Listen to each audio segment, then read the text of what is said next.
Assalamualaikum warahmatullahi wabarakatuh. Selamat malam. Saya ucapkan kepada Bu Ulfa selaku dosen pengampu desain dan perawatan simulasi agroindustri. Saya ucapkan selamat malam juga pada teman-teman semua. Baik teman-teman, kami di sini dari kelompok 4 RE akan mempresentasikan hasil kerja kami. Adapun anggota kelompoknya, yang pertama itu ada Robintang Abdul Gulmani, yang kedua ada Ruth Apritasari, yang ketiga ada Yovita Bungaria Boro Marunduri.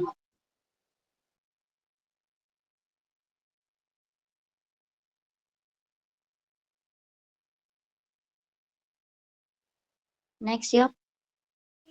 Adapun latar belakang dari makalah kami ini yaitu nanas merupakan komoditas hortikultura unggulan Lampung yang tidak hanya dipasarkan ke industri besar tetapi juga dipasarkan ke pasar lokal dengan permintaan meningkat pada momen tertentu yaitu seperti Idul Fitri, di mana kami dari kelompok 4 akan mengangkat inovasi nanas ini menjadi selai nanas yang banyak dibutuhkan oleh UMKM.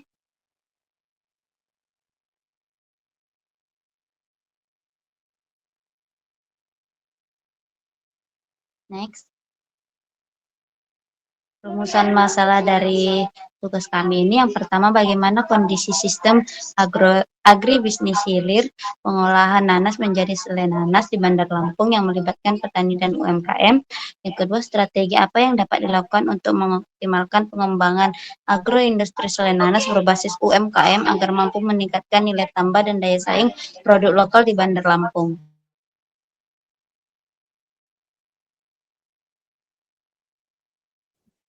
Selanjutnya itu ada tujuan penelitian. Yang pertama yaitu menganalisis sistem agribisnis hilir atau dan sistem agribisnis sistem pada pengolahan nanas menjadi selai nanas di Bandar Lampung. Analisis dilakukan untuk memahami keterkaitan antara ketersediaan bahan baku, proses pengolahan, serta distribusi produk yang melibatkan pelaku UMKM sebagai bagian utama dalam rantai agribisnis. Yang kedua yaitu menentukan strategi pengembangan agroindustri selai nanas berbasis UMKM di Bandar Lampung. Strategi tersebut diharapkan mampu menjawab hambatan yang ada, pemanfaatan potensi yang tersedia, serta memberikan kontribusi nyata terhadap peningkatan nilai tambah produk nanas dan daya saing daerah. Next. Selanjutnya itu ada gambaran umum produk agroindustri. Selai nanas merupakan olahan buah dengan tambahan gula hingga mencapai kadar kepadatan terlarut minimal 65% yang digemari karena cita rasanya yang khas. Kandungan gizi serta pemanfaatannya sebagai olesan roti, pelengkap kue, dan isian nastar. Produk ini diolah melalui proses sederhana yang dapat memanfaatkan nanas kualitas rendah sehingga tidak hanya menghasilkan pangan bergizi dan praktis, tetapi juga memberikan nilai tambah ekonomi, membuka peluang bagi UMKM, serta mendukung keberlanjutan lingkungan. Selanjutnya yaitu ada sistem hilir produk.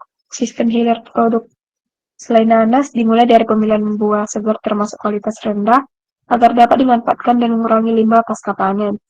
Proses pengolahannya meliputi pengupasan, pencucian, penghancuran, pemasakan dengan gula hingga pengentalan untuk menghasilkan tekstur kental dengan standar mutu minimal 65%, padatan terlarut yang diuji menggunakan sekuntas. Produk ini kaya energi dan serat, memiliki daya simpan lebih lama, serta banyak diminati sebagai olesan roti, pelengkap kue, dan isian nastar. Selain nanas, dipasarkan melalui berbagai saluran, sementara keterlibatan UMKM dalam produksinya mampu meningkatkan ekonomi lokal sekaligus mendukung keberlanjutan lingkungan.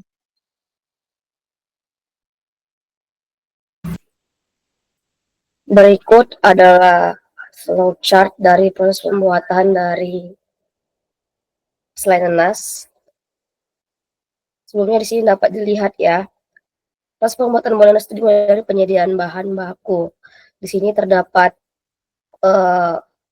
bola ketupat yang menunjukkan bahwasanya itu adalah pengambilan keputusan. Jadi sumber buah nanas ini berasal dari petani atau pemasok nanas. Kemudian ada budidaya dan panen yang menghasilkan output berupa buah nanas.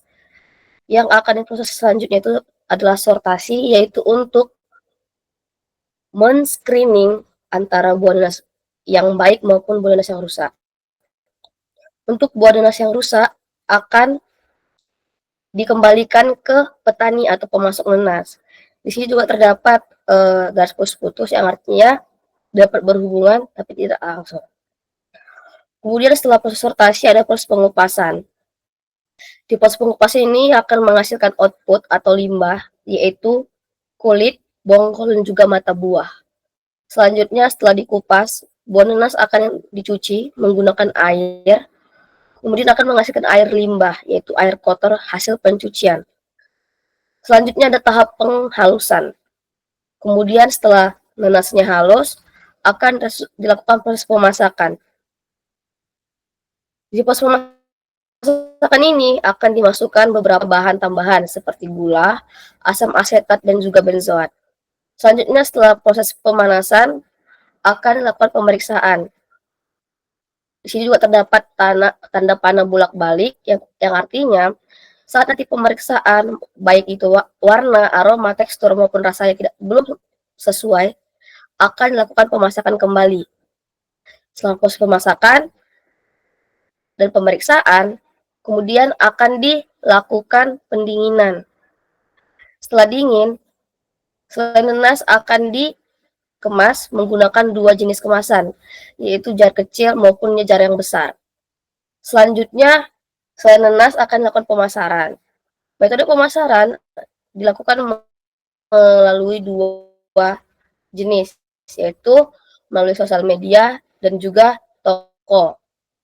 Kemudian pemasarannya juga akan dilakukan pendistribusian. Proses pendistribusian melalui dua bagian, yaitu melalui pasar tradisional dan juga pasar modern. Kemudian selain nanas akan sampai konsumen dan selesai. Alasan memilih representasi sistem. Flowchart pembuatan selai nanas memiliki peran penting karena mampu menyajikan alur proses secara runtut dan visual, sehingga lebih mudah dipahami dibandingkan uraian panjang. Dengan simbol-simbol yang berbeda, flowchart dapat menunjukkan hubungan antara input, proses, dan output, mulai dari bahan baku yang masuk, tahap pengolahan, hingga produk akhir dan limbah yang dihasilkan. Selain itu, diagram ini membantu mengidentifikasi titik kritis pengendalian mutu, misalnya pada tahap bensir untuk menghentikan aktivitas enzim atau pada tahap pemasakan untuk mengatur konsistensi.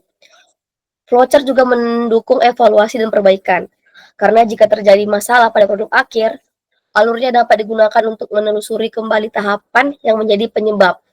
Lebih jauh lagi, representasi dalam bentuk flowchart sesuai dengan standar dokumentasi industri pangan seperti HACCP, GMP, dan ISO, sehingga memberikan kesan formal sekaligus profesional.